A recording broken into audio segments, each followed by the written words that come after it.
Y'all, I'm going to go over this real quick because depending on where you are in the country, it's, it's going to get warmer. It is getting warmer, and it only gets warmer and warmer and warmer and even warmer. So I want to talk to you about the differences between heat exhaustion and heat stroke. And I need to be going to bed, but my brain is like a computer.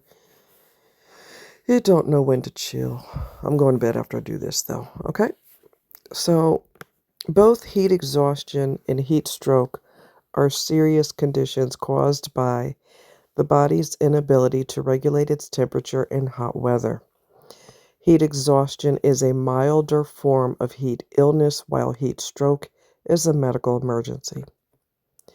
Heat exhaustion symptoms: excessive tiredness or weakness. I had weakness. Nausea. I had nausea. Dizziness or faintness. I didn't have that. Cool or clammy skin. I don't remember having that either. Heavy sweating. I didn't have that for sure. Muscle cramps. Didn't have that. Or headache. I didn't have that. Those are symptoms, possible symptoms with heat exhaustion. Heat exhaustion. I just felt excessively tired and weak. Nausea. And my muscles didn't want to cooperate. I was just extremely weak. Heat stroke symptoms. So this is when your body is still getting hotter and hotter and you're not getting relief, which is deadly. This is very, very serious, okay? Heat stroke symptoms. Your body temperature is above 104 degrees Fahrenheit. Little or no sweating. I don't remember sweating. Red hot, dry skin. Confusion or altered mental status. Seizures. Loss of consciousness. Rapid, strong pulse. Nausea or vomiting. Okay, so I'm going to compare them again. Heat exhaustion symptoms: excessive tiredness or weakness, nausea, dizziness or faintness, cool, clammy skin, heavy sweating, muscle cramps, and headache. Heat stroke: high body temperature above 104 degrees Fahrenheit, little or no sweating, red hot, dry skin, confusion or altered mental status, seizures, loss of consciousness, rapid, strong pulse, nausea, or vomiting. What you need to do for either one, okay?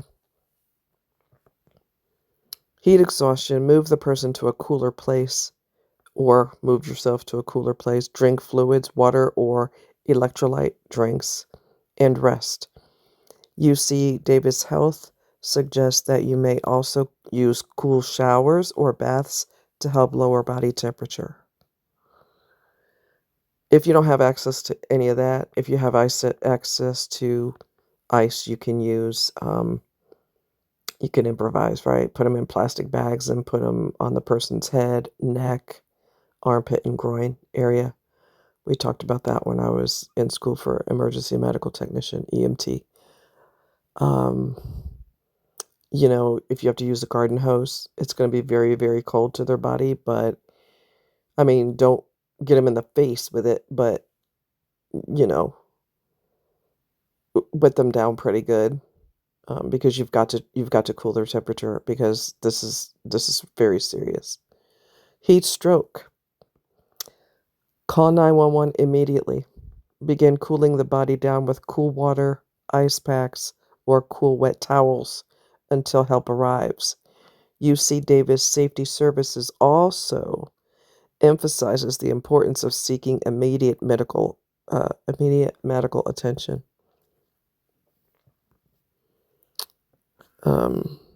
So those are the symptoms. Let's see here.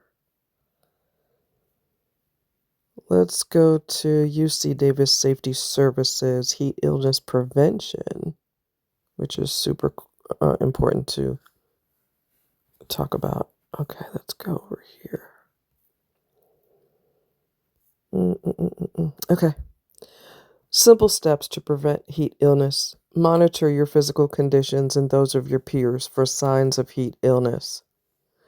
Monitor weather daily and avoid outdoor work in the hotter parts of the day to the extent possible. Adjust work tasks and duration accordingly.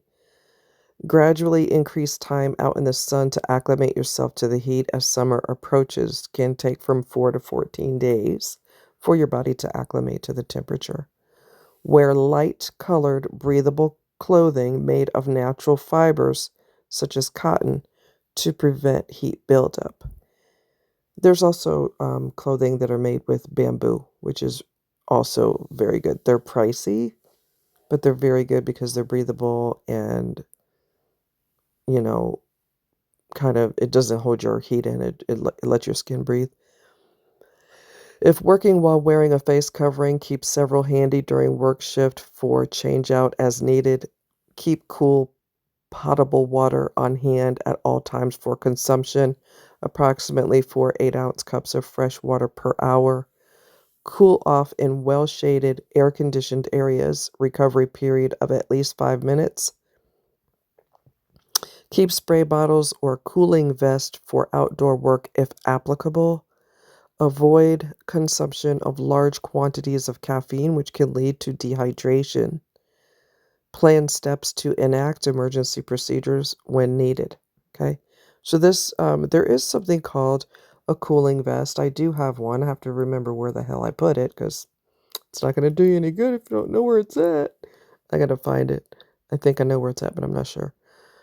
You wet it, and I would soak mine in ice water or put it in the refrigerator for a while, sometimes in the freezer for a few minutes only, and then I would put it on over my shirt to keep my core cooler. You can get them on Amazon. Just put in cooling vest, or in a search engine, put in cooling vest. And I was drinking plenty of fluids, but like I said, when I was doing all that walking, I had also climbed that day. We were at the first park we climbed up this rocky incline, and then, doing the climbing and walking and, you know, whenever I was with that evil person and I was sick and I finally made it to the car, I had to ask him for something to drink. This person witnessed me be very, very ill, knew it was extremely hot outside, and his initial response was, "Well, I don't carry cash on me." In other words, "I can't get you anything to drink." And I had to push him. I said, "Listen, I have heat exhaustion. I need something cold to drink." And begrudgingly, he went to the store and got something. But he didn't really want to do it. He just wanted to, escape any responsibility and any accountability by saying, "Well, I don't carry cash." Wow. Wow. I didn't remember that till after I got off the video with you, making the video for you. So I need to just get some rest now and tell my brain to leave me alone for now. Because, honey, I gotta tell you this quick story. I used to write poetry, okay? And I would get the best ideas at like 2, 3 o'clock in the morning when I'm laying down and I'm trying to get my body to chill out. It was just, these ideas would pop in my head for poetry, and I'm like, no, not now, later. And my brain is like, okay. In other words, if you don't write it down now, it's going to be gone forever. And it would be gone forever. So I would drag myself out of bed, grab a pen and paper, growling and showing my teeth. No, I'm just kidding. But I wouldn't be thrilled. I'm like, are you kidding me? It's 3 o'clock in the morning. 3 o'clock in the freaking morning. But I would write it down because my brain would just be in super creative mode. I'm like, oh my God, you're killing me. Anyway, you guys take care. Much love. I'll talk to you later. Bye.